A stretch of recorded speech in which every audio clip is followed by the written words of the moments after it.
अब हम सियान हो गइनी। अच्छा देह पर हनी देखो चढ़े लागल हो, पानी जवानी वाला उड़े लागल हो, खाला बड़े बड़े चीज खखोरी हो। अरे तले है सुन, सब ढोरी खाली ढोरी हो, तहार ढोरी दूध के कटोरी हो। सब ढोरी खाली ढोरी हो, तहार ढोरी दूध के कटोरी हो। तो आओ पी लो।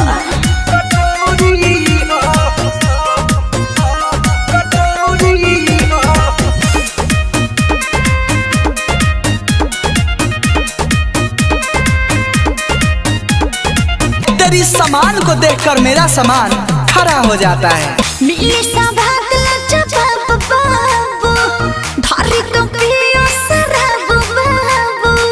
अरे नासा में हो जा।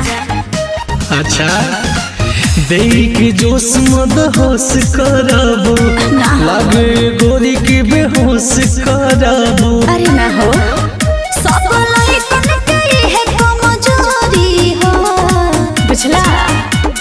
सब ढोरी खाली ढोरी हो, तहार ढोरी दूध के कटोरी हो।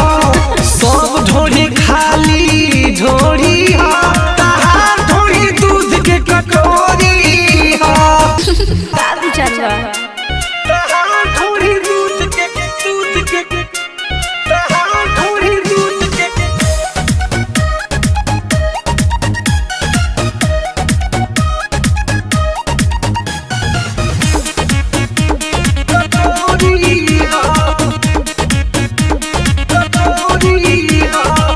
आज तो बनल मीजा जेबा, खाला के सन मलता जेबा।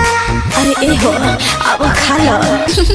लागत आज कुछ खास करबू, लगे बोला के धन नस करबू। अरे हो जाएगा।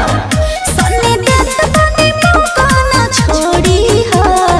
अरे हम तो खोजते बन। सब ढोरी खाली ढोरी हो, तहार ढोरी दूध के कटोरी हो। सब ढोरी खाली ढोरी हो, तहार ढोरी दूध के कटोरी हो। आओ छाली सोने पे चढ़ जा। कुछ लड़की पैदा होती है साली रोज मरवाने के लिए।